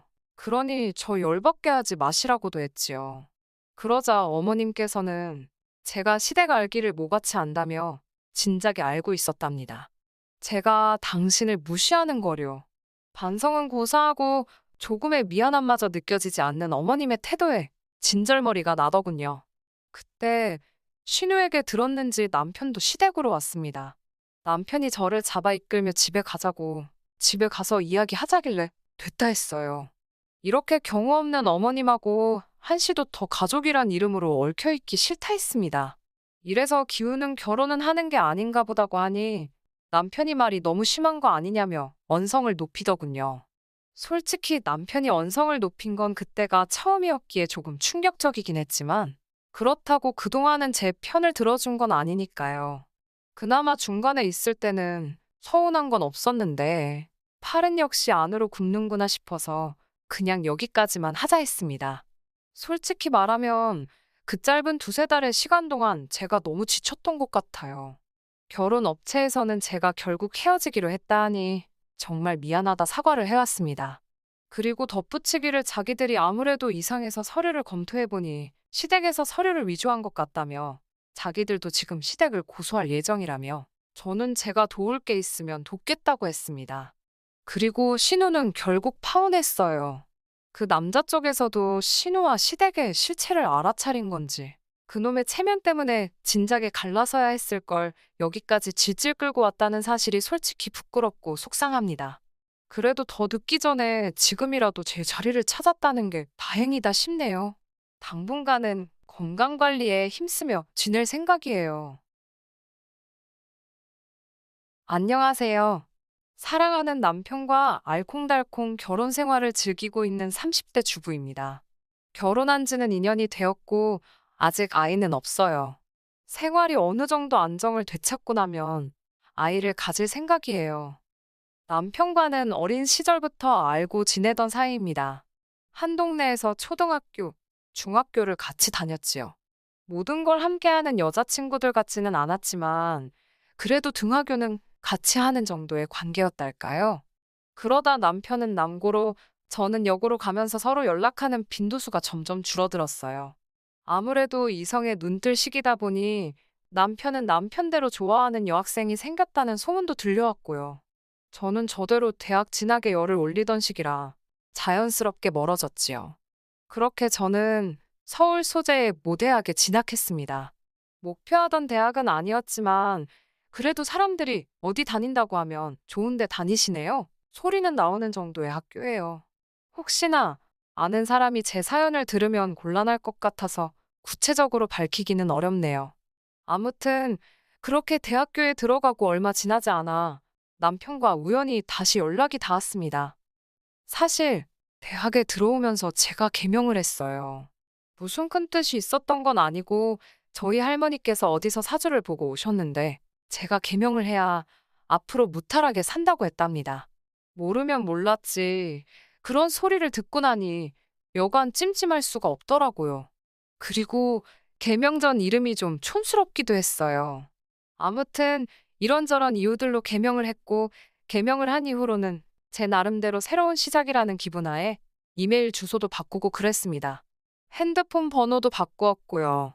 상황이 그렇다 보니 여러 친구들과 연락이 끊어지게 된 것도 있어요. 남편도 그들 중 하나였고요. 그렇게 잘 지내다가 대학교 3학년 여름방학이었을 거예요. 갑자기 옛날에 쓰던 이메일을 한번 확인해보고 싶더라고요. 그리고 그 메일함에서 몇 년 전 남편이 저에게 보냈던 이메일을 우연히 발견했습니다. 문득 안부가 궁금해졌고, 그래서 잘 지내냐고 메일을 썼어요. 솔직히 답장을 받을 거라는 확신은 없었습니다. 그래도 왠지 설레기도 하고 기다려지더라고요. 그리고 이틀 뒤 남편으로부터 답장이 왔습니다. 그렇게 저희는 다시 연락이 닿았네요. 그렇다고 저희가 바로 사귀기 시작한 건 아니고 그 이후로도 몇 년 동안은 평범한 친구 사이로 지냈습니다. 비록 떨어져 지냈던 시간이 있긴 하지만 그래도 서로의 어린 시절을 기억한다는 공통점이 있어서 그런 건지 언제 만나도 마음이 편하고 말도 잘 통하고 그렇더라고요.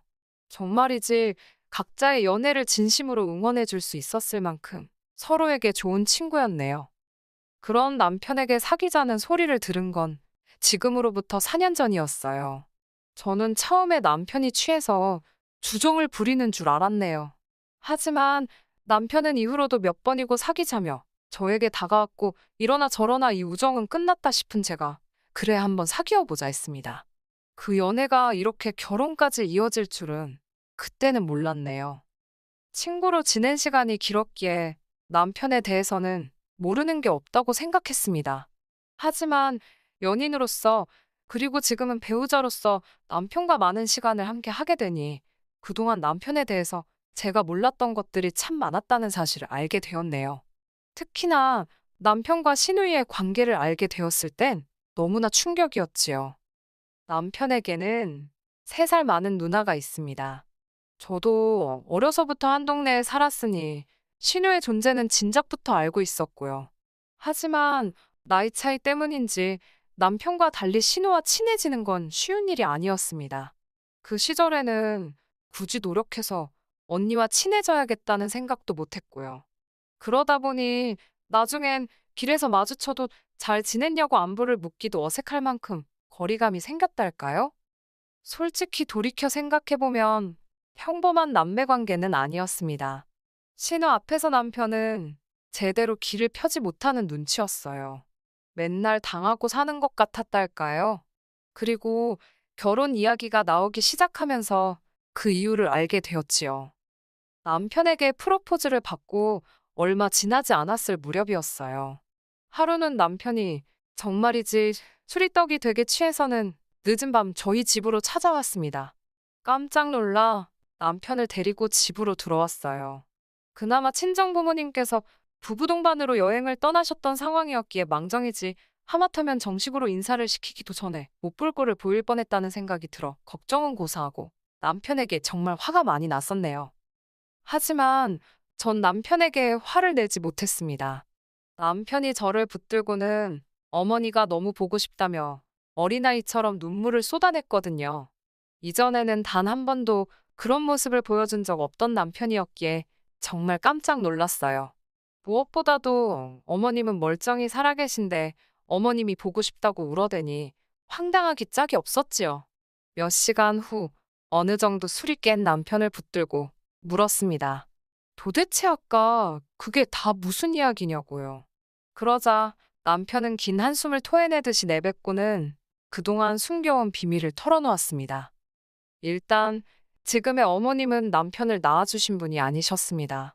남편을 낳아주신 친어머님께선 남편이 초등학교에 들어가기 전 암으로 돌아가셨고요. 그리고 뒤이어 듣게 된 사연은 더 충격적이었어요. 사실 저희 부모님 세대만 하더라도 결혼하면 바로 아이를 갖는 게 당연한 일이었잖아요. 그런데 친어머님께선 3년이 지나도록 아이를 갖지 못하셨고 이를 두고 주변에서들 말이 많았던 모양이에요. 그 와중에 아버님께는 숨겨둔 애인이 있었는데 그게 바로 지금의 어머님이셨답니다. 하지만 꼬리가 길면 밟힌다고 아버님의 두 집 생활은 할머님께 발각이 되었고 한동안 아버님이 그 집의 발길을 끊으셨대요. 뿐만 아니라 친어머님과의 사이에서 남편도 갖게 되셨고요. 하지만 몇 년 후 친어머님은 돌아가셨고 이때다 싶으셨는지 아버님께서 지금의 어머님을 모셔왔답니다. 심지어 아버님과 지금의 어머님과 사이에는 남편보다도 더 나이가 많은 딸까지 있었다네요. 이 모든 사연을 들려주신 이모님도 남편이 고등학교에 들어갈 무렵 세상을 떠나셨으니 남편이 마음 기댈 곳이라곤 누구 하나 없었을 거예요. 어디 막장 드라마에서나 나올 법한 사연이 남편에게 있을 거라곤 저라고 상상이나 했겠어요? 처음엔 저도 내가 뭘 들은 건가, 제대로 알아들은 건가 싶어서 남편에게 몇 번을 다시 물어봤습니다. 그러니까 남편을 낳아주신 어머님은 이미 돌아가셨고 지금 계신 분은 새어머님, 그리고 신우도 배다른 누이. 결국 아버님과 새어머님, 그리고 그 둘 사이에서 태어난 신우, 그리고 남편까지. 저희 남편이 콩쥐 팥쥐에 콩쥐더라고요. 신데렐라였고요. 게다가 아버님이 돌아가신 이후로는 남편이 아버님을 대신해 가장 노릇을 하고 있는 상황이었습니다. 제가 왜 가장 노릇이라고 표현했냐면 어머님은 아직 예순도 되지 않으셨고 신우도 사지멀쩡하고 대학까지 나온 사람입니다. 그런데 둘 다 일을 안 해요. 몸이 약하다나요? 약하긴 개뿔 어머님이고 신우고 외모 가지고 이렇게 표현하면 안 되지만 진짜 소도 때려잡게 생겼거든요. 반면에 저희 남편은 남자치고도 마른 체형이라 전 솔직히 예전부터 남편이 도대체 누굴 닮았나 궁금했을 정도입니다. 아무튼 아버님이 돌아가시면서 남기신 보험금도 어머님과 신우가 다 차지했다는 걸 저는 결혼하고 나서야 알았습니다. 뿐만 아니라 아버님이 돌아가신 이후로는 남편이 한 달에 100만 원씩 생활비를 드리고 있다는 것도 충격이었지요. 가족으로서 어머님과 신우 도와드릴 수 있습니다. 그럼 최소한 어머님도 저희 남편 자식 취급은 해주셔야 할 거 아닌가요? 하지만 남편은 저와 다시 연락이 닿았을 시기부터 계속 고시원에 살고 있었어요. 그래서 저는 막연히 시댁이 어디 서울에서 멀리 떨어진 곳으로 이사라도 간 줄 알았습니다.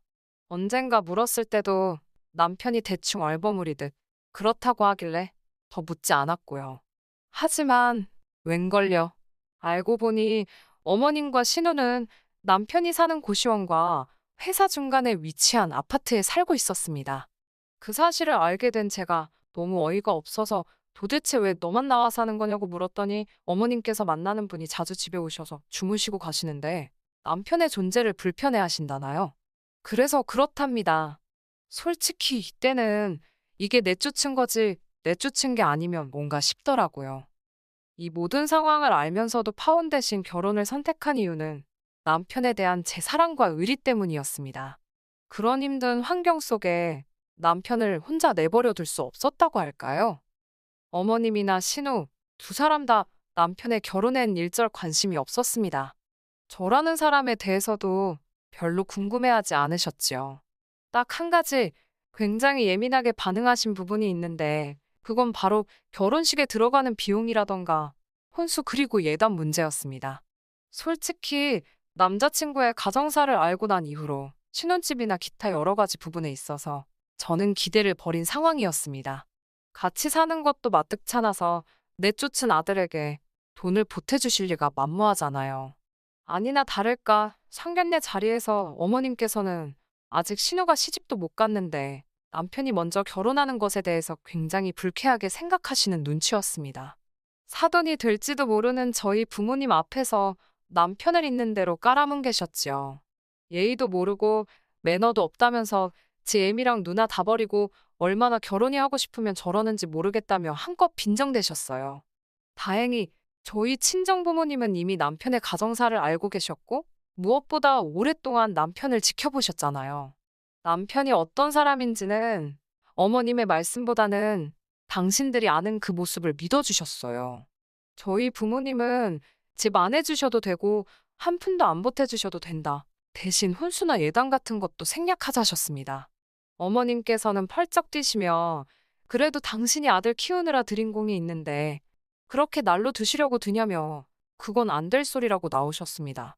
그러자 저희 부모님께서도 사돈께서도 지금 날로 저희 딸 데려가시는 거 아니냐며 어른들이 이런 걸로 실랑이하는 모습 보여줘서 좋을 게 뭐가 있겠냐고 깔끔하게 생략하자고 부드럽지만 강한 태도를 보이셨어요.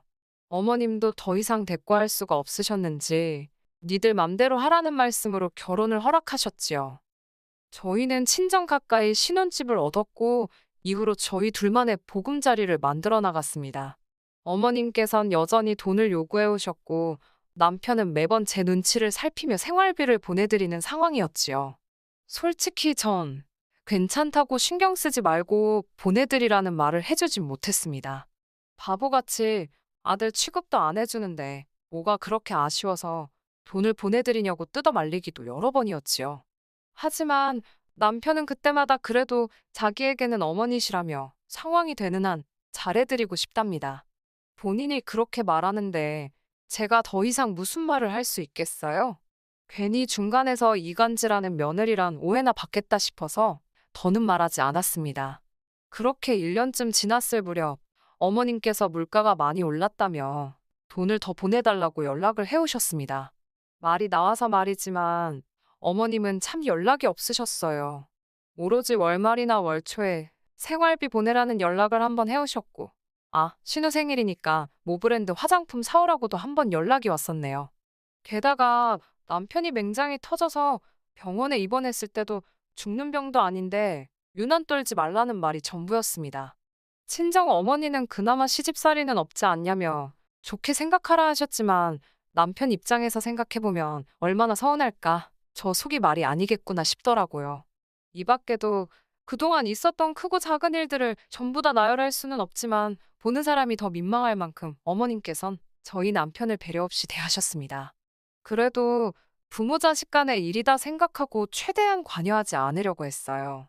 솔직한 말로 제가 모르는 속사정이 또 있을지 모르잖아요.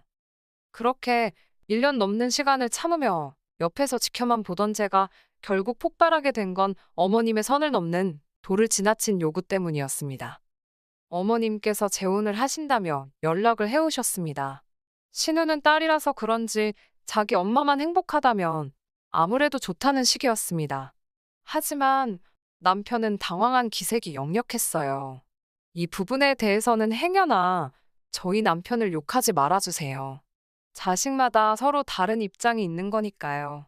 만약 저에게 이런 일이 일어난다면 저도 솔직히 제가 신우처럼 그래 엄마 좋을 대로 해라고 쿨하게 보내드릴 수 있을지 아니면 남편처럼 서운한 감정이 들지 모르겠네요. 아무튼 어찌됐건 어머님이 그런 선택을 내리셨다 하니 저희로서 더할 말은 없었습니다. 하지만 저희를 정말 당황하게 한 건 그 뒤에 이어진 어머님의 요구사항이었어요. 어머님께선 당신은 식도 제대로 올리지 못하고 이 집에 들어와서는 자기 배로 낳은 자식도 아닌 남편을 키우느라 좋은 세월 다 보냈다며 그에 대한 보상을 해달라 하셨습니다. 그 보상이 뭐였겠어요? 돈이었습니다.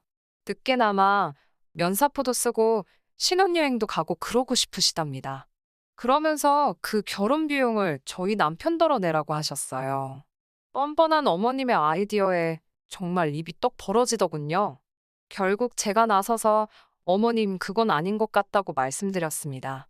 그동안 이 사람이 어머님께 보내드린 돈이 얼만지 알기나 하시냐고 계산이나 해보셨냐고 물었습니다. 반대로 어머님께서 이 사람한테 해주신 게 뭐가 있냐고요. 아버님 10년 전에 돌아가실 때 이 사람고 3이었고 이후로 보험금을 나눠주시기를 했냐 학비를 한 번 대주시기를 했냐 그렇다고 품 안의 자식이라고 데리고 살면서 따뜻한 밥 한 번을 해주시길 하셨냐고요. 그동안 제 가슴속에 쌓여있던 억울한 심정을 속사포처럼 쏟아냈습니다. 저는 남편에게도 소리쳤습니다.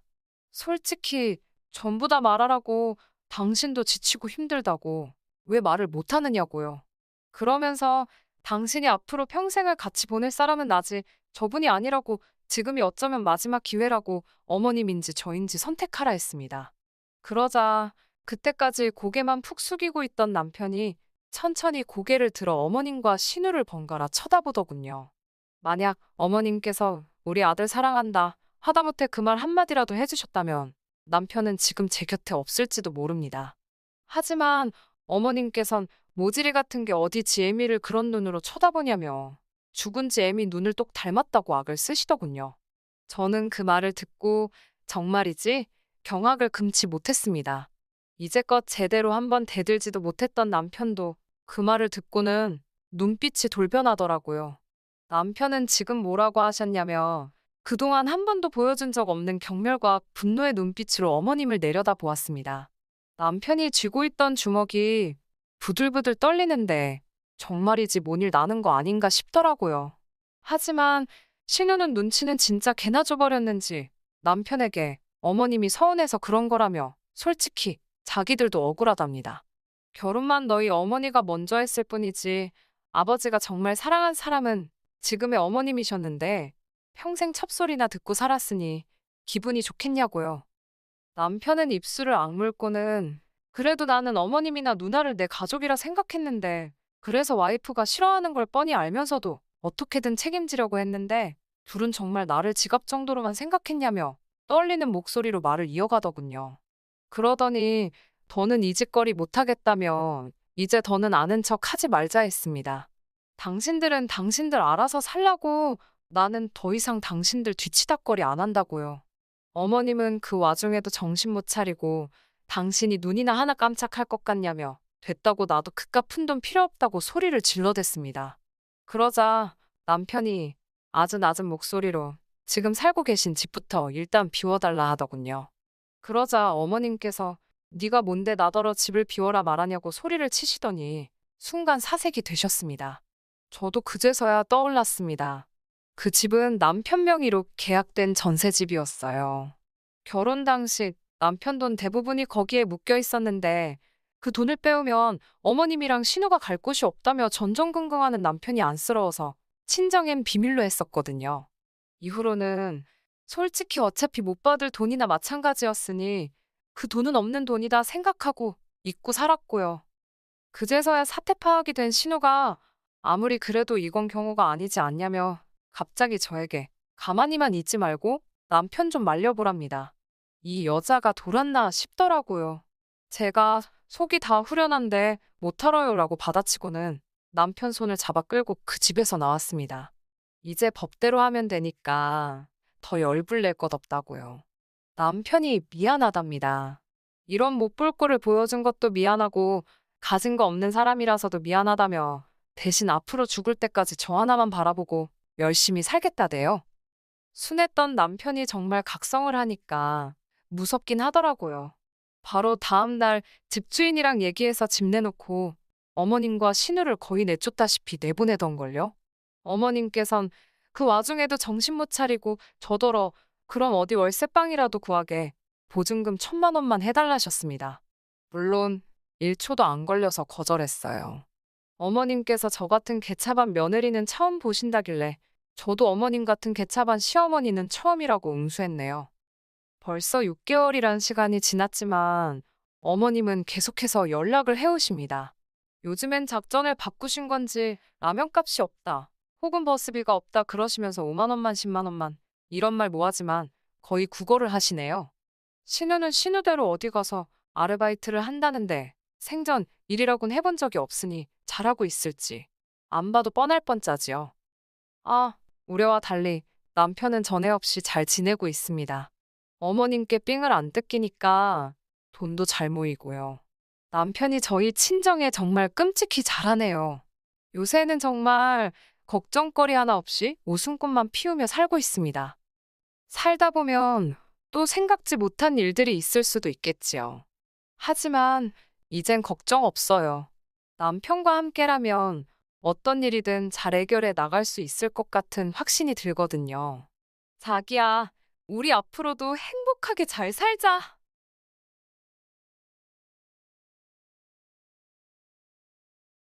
안녕하세요. 20대 후반 여자이고 결혼식 코앞까지 왔다가 파혼하고 다시 혼자 된 여자입니다. 정말 결혼식을 미루고 미룬 게 오히려 저한테는 행운일 정도로 충격적인 일이 있어서 이렇게 사연 한번 적어봅니다. 남편 될 사람하고는 연애로 오랫동안 만나왔고요. 결혼 이야기도 오고 간지 오래되었습니다. 정말 말 그대로 식만 올리면 모든 게 다 끝난다고 해도 될 정도로 모든 게 끝나 있는 상황이었습니다. 다행히 신혼집은 친정에서 지원금이 더 많았던 관계로 혹시 몰라 제 명의로 해놓았어요. 처음 결혼식을 미루게 된 이유는 코로나 때문입니다. 인원 제한 때문에 축하해주는 사람 수가 제한되는 것은 둘째치고 신랑 신부 제외하고 참석한 모든 이들이 마스크를 쓰고 기념 촬영을 해야 한다는 사실이 너무 안타까웠습니다. 그래도 제 한 번뿐인 결혼식을 축하해주러 온 사람들인데 50명을 넘지 못하는 인원 제한도 문제이긴 하지만 나중에 제 결혼식 앨범을 봤을 때 제 자신이 많이 섭섭할 거라는 생각을 했어요. 그때만 해도 결혼식 연기하는 게 이렇게 길어질 거라는 생각을 하지 못했는데 정말 미루고 미뤘던 결혼식이 신의 한 수가 되어버렸네요. 예비 신랑한테는 형이 한 분 있어요. 남편하고 나이 차이가 10살이나 나는 분이세요. 결혼에 실패하고 혼자 된 지 조금 된 걸로만 알고 있었습니다. 다른 살림 차렸다가 들켜서 이혼하게 되었다는 말은 들었는데 예비 신랑이 저를 두고 바람핀 것도 아니고 저한테만큼은 아주 잘했기 때문에 형 되는 사람이 그런 일로 결혼에 실패를 했다고 하더라도 저한테는 큰 문제가 되지 않았어요. 그런데 아주버님 되실 형님께서 상견례 자리에서도 괜히 한두 마디씩 거두는 게 아주 얄미웠어요. 자기가 결혼을 실패했으면 실패한 거지. 꼭 자기 이야기를 해가면서 한두 마디씩 덧붙이며 앞으로 결혼을 앞둔 커플을 앞에 두고 요즘 결혼이 어쩌고 저쩌고 하면서 자기 실패한 경험담을 늘어놓으면서 이건 이래서 안 되고 저건 저래서 안 된다고 한 소리 하면서 거드는 게 아무리 자기가 결혼에 실패했다고 한들 하물며 하나뿐인 동생의 결혼식인데 좋은 이야기를 해주지는 못할 망정 아주 초를 치고 있는 모습이 꼴불견이더라고요. 그런 아주버님이 저는 당연히 마음에 들지 않았어요. 아무튼 그렇게 결혼식만 남겨두고 모든 준비가 끝마쳐진 상황이었습니다. 하지만 도무지 인원 제한이라는 게 풀릴 것 같지가 않더라고요. 사실상 식을 안 올리고 혼인신고를 안 했다 뿐이지 신혼집에 살림도 차렸었고 부부나 마찬가지였기 때문에 작년 추석에 예비시댁에 인사를 다녀왔습니다. 그런데 그날 아주버님이 어떤 여자분 한 분을 데리고 오셨어요. 일전에 저희 앞에서는 결혼은 안 하는 게 맞다는 식으로 부정적이시던 아주버님이 결혼을 한답시고 어디서 결혼 상대를 구해와서는 이 사람과 재혼을 하겠다고 발표를 하시더군요. 결혼하고 나서도 어차피 아주버님네와는 교류가 없을 거라는 생각에 사실 그때는 아주버님이 재혼을 하든 뭘 하든 크게 신경이 쓰이지 않았습니다. 시부모님이 저희에게 결혼식을 언제쯤 올리는 게 좋겠냐고 물어보는 말에 제가 조금은 더 기다려보고 싶다고 대답을 했습니다. 인원 제한이 조금이라도 완화되면 그때 돼서 하고 싶다고 대답을 했어요. 제 예상이 적중했는지 10월 초쯤인가 해서 접종률이 늘어나서 인원 제한이 완화가 된다는 뉴스 기사를 접하게 되었어요. 하객으로 200명까지 제한이 풀렸다는 말에 이제는 더 이상 미루면 안 되겠다는 생각이 들었습니다. 그때쯤에는 하도 오래 기다렸다 보니 기념 촬영 때 사람들이 마스크를 쓰고 있던지 간에 이제는 저도 하루빨리 결혼식을 올리고 정상적인 부부 생활을 시작하고 싶은 마음뿐이 없었죠. 그런데 아주버님 쪽에서 이 정도 속도면 곧 인원 제한이면 마스크며 전부 다 풀리지 않겠냐고 말하시면서 때를 좀 더 기다려보자고 반대를 해왔습니다. 결혼식을 올리는 건 저였는데 아주버님이 별 걱정을 다 해주신다는 생각이 들었습니다. 저는 식을 더 미루는 게 내키지는 않았지만 그래도 아주버님이 재혼할 상대를 만나 정신을 차렸나 싶기도 하고 시부모님도 마스크 이야기를 하면서 이왕 하는 거면 제대로 하는 게 좋지 않겠냐는 말씀에 저도 한 번 더 기다려보기로 했어요. 그런데 그리고 나서 몇 달이 안 있어서 변이 바이러스의 등장으로 아주 상황이 더 심각해졌어요. 인원 제한이 다시 걸리지는 않았지만 또 괜히 제 결혼식 축하해주러 오신 분들 괜히 병만 얻어갈까봐 시골리는 게 부담이 되더라고요. 차라리 마음먹었을 때 올릴 거라는 후회가 들었습니다. 그래서 그냥 이참에 미뤄진 김에 그냥 혼인신고 먼저 올리고 차라리 아예 1년 정도 더 기다렸다가 식을 올리는 게 어떻겠냐고 제가 제안을 했습니다. 바로 얼마 전에는 쌍수를 들고 결혼식을 미뤄야 한다고 노래를 부르던 아주버님이 또 말을 바꾸시더니 이제 와서는 결혼식을 빨리 올렸으면 좋겠다고 하시더라고요. 그리고는 아주 충격적인 말을 꺼내왔어요. 그냥 빨리 식을 올리라고 말하면서 식 올리는 김에 자기네들도 같이 해서 합동 결혼식을 올리고 싶다고 하시더군요.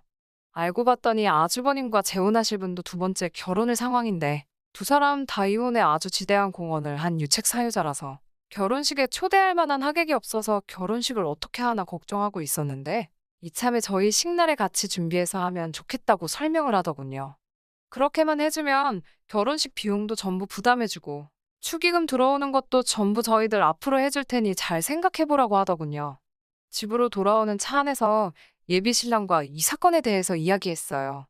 저는 당연히 무슨 말도 안 되는 소리냐며 당연히 예비 신랑 쪽에서 칼같이 거절해줄 거라고 생각했는데 예비 신랑은 오히려 긍정적인 반응으로 나와서 놀랐습니다. 결혼식 비용이 부담이 큰 건 사실이지만 친정 쪽에서 집도 거의 다 해준 거나 마찬가지였기 때문에 결혼식 비용은 예비 신랑 쪽에서 내기로 했었거든요. 솔직히 어이가 없었습니다. 그까짓 결혼식 비용 얼마 아끼자고 인생에 한 번뿐인 결혼식을 아주버님이 비용을 부담해 주신다는 이유로 합동 결혼식에 찬성을 하는 예비 신랑의 모습을 보니 정이 다 떨어지더라고요. 아무리 재혼이고 부를 하객이 없어서라지만 저와 친정 쪽 하객들이 다 보는 앞에서 그런 식으로 합동 결혼식을 올리는 것 자체를 용납할 수가 없었어요. 하지만 예비 신랑은 오히려 그런 형님을 안쓰럽지 않냐고 말하면서 우리가 한번 도와주자는 식으로 저를 설득하려 들더군요. 제가 형님 되실 분이 저랑 알고 지낸 사이도 아니고 그렇다고 몇 번 본 게 전부라 각별한 사이도 아닌데다가 아주버님은 제가 평소에도 탐탁치 않아 하던 사람이었는데 제가 꼭 그 두 사람을 도와줘야만 하는 이유도 없지 않습니까? 게다가 두 사람 다 불륜으로 결혼에 한 번씩 실패한 사람들이고 그것 때문에 면이 안 선다고 식도 못 올리고 있는 상황인데 알지도 못하는 저희 쪽 하객들의 축하를 받자고 굳이 저희 결혼할 때 같이 숟가락을 얹으려고 한다는 게 이해가 가질 않았어요. 정말 저라면 차라리 안 하면 안 했지 무슨 식을 그렇게 꼭 올려야 하는지도 이해할 수 없었습니다. 저는 내키지 않는다고 대답을 했어요. 하지만 예비 신랑은 끝까지 제 눈치를 보면서 제가 싫으면 안 하겠다고 말하기는 해왔지만 예비 신랑의 말투는 이미 내켜하지 않는 듯한 저에게 많이 실망을 한 말투였고 자기 형이 너무 불쌍한 사람이라 도와주고 싶고 결혼식 비용도 예비 신랑 쪽에서 부담하게 생겼는데 그 돈을 아끼게 되었으니 우리한테도 이득이 아니겠냐는 말을 해오며 끝까지 저를 설득하려 들더군요. 저는 결국 참다 못해 이 결혼을 다시 생각해봐야겠다고 말했더니 예비 신랑이 저보고 사람이 마음 씀씀이가 그렇게 밖에서 쓰겠냐며 불같이 화를 냈어요. 이미 신혼집에서 같이 살림을 차리고 있는 상황에 그 집에서 꼴도 보기 싫은 예비 신랑하고 하루라도 있는 게 내키지 않아 짐 싸서 친정으로 향했습니다. 친정에 들어가니 저희 부모님이 전후 사정을 들으시고는 너가 이 결혼해서 모자라게 한 게 뭐가 있냐고 다시 짐 싸들고 집으로 들어가라고 하시더라고요.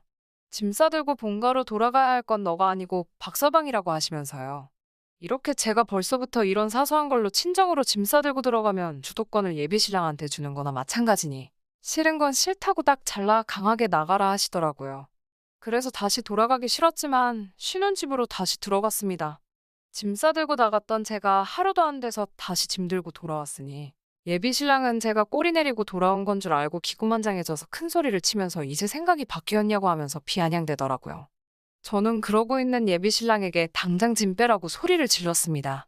사실 파혼할 생각까지는 없었고 처음에는 그냥 아주버님네와 합동 결혼식을 하는 것만 피해가려고 했는데 상황 파악도 못하고 저한테 큰 소리를 치고 있는 예비 신랑의 모습을 보니 저희 부모님이 말한 대로 이 결혼의 주도권이 자기한테 있는 줄 알고 착각하고 있는 예비 신랑의 모습에 오만정이 다 떨어졌어요. 물론 신혼집에 예비 신랑이 모아놓은 돈도 들어가 있기는 했는데 대부분을 혼수에 지출을 해서 그 비중이 그렇게 크지 않았습니다. 예비 신랑한테는 집에 묶인 돈이며 혼수도 그대로 다 돌려줄 테니 그 돈으로 그 좋아하는 형님 결혼식을 시켜주던지 말던지 하고 저랑은 이제 그만 끝내자고 호통을 쳤어요. 예비 신랑은 끝까지 저한테 잘못했다고 하지 않고 저보고 사람이 아주 못돼 처먹었다며 쓴소리를 하고 시댁으로 들어갔습니다. 저를 두 번 다시 안 볼 것처럼 행동하던 예비 신랑은 하루도 지나지 않아서 사람이 아주 바뀌어가지고는 저에게 잘못했다고 빌기 시작하더군요. 전화로 시부모님하고 형님까지 동원해서 집으로 찾아오겠다는 말에 오지 말라고 했는데 기어코 오겠다고 하네요. 쪽수가 밀리니 저도 친정에 전화해서 저희 부모님께 지원 요청을 했습니다. 이미 만반의 준비를 하고 온 것인지 오겠다고 통보를 하자마자 벌써 집안으로 온 가족을 이끌고 들어오더라고요. 예비 시부모님도 신랑도 아주버님도 전부 다 저한테 사과를 하면서도 그 잘난 합동 결혼식을 포기할 생각은 하지 않고 제가 이득을 볼 거라면서 저를 설득하려 들기 시작했어요. 한 사람 한 사람 번갈아 가면서 말하며 제 혼을 쏙 빼놓고 있는 와중에 든든한 지원군인 저희 어머니께서 신혼집에 도착하셨습니다. 어머니는 예비 시부모님한테 이게 무슨 경우냐고 말하면서 어디 불륜 커플을 데리고 내 하나뿐인 딸 결혼식에 끼얹으려 드는 거냐며 결혼은 없던 걸로 하자고 파혼 선언을 하셨습니다. 그제서야 아주버님이 그냥 이왕 결혼식 올리는 거 우리도 같이 합동 결혼식을 하면 좋았을 거라 생각한 거고 강압적으로 할 생각은 없었다면서 말도 안 되는 변명을 하며 꼬리를 내리더라고요. 결국 그제서야 시부모님도 예비 신랑도 합동 결혼식은 마치 없었던 일인 것처럼 무마시키려고 애를 쓰는 와중에 저희 어머니가 한마디 꺼냈습니다. 불륜 남녀가 가족인 집구석에는 우리 딸 보낼 생각 없다고. 어차피 혼인신고도 안 하고 식도 안 올린 거?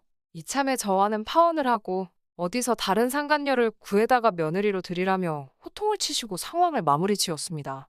그 정도 며느리가 딱 어울리지. 저는 그 집에 보내기에 너무 과분하다고 하시면서요. 결국 그렇게 미루고 미루던 결혼식은 아예 없던 일이 되어버렸고 저는 파혼하게 되었습니다. 예비 신랑의 형이 불륜한 사실을 가지고 저는 색안경을 쓰고 봐본 적 단 한 번도 없습니다. 최대한 예비 신랑의 가족을 제 가족이라 생각하고 좋은 점만 바라보려고 했지만 도가 지나친 요구에 저도 이렇게 파혼을 하는 게 마땅하다는 생각이 듭니다. 예비 시댁도 신랑도 아주버님도 이제는 마음 고쳐먹고 제대로 된 삶을 살았으면 좋겠네요. 이 나이에 새로운 사람을 만나 연애해서 결혼까지 할 생각을 하니 정말 천리만 길 같고 끔찍하기는 하지만 이렇게 파혼하게 된 게 차라리 잘 되었다고 생각합니다. 제 이야기는 여기까지입니다. 끝까지 들어주셔서 감사하고 제 앞에 좋은 일만 있기를 다들 응원해주시면 감사하겠습니다.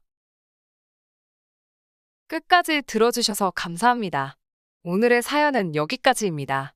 구독과 좋아요, 알람 설정 부탁드리고 더 좋은 사연으로 다시 찾아뵙겠습니다. 감사합니다.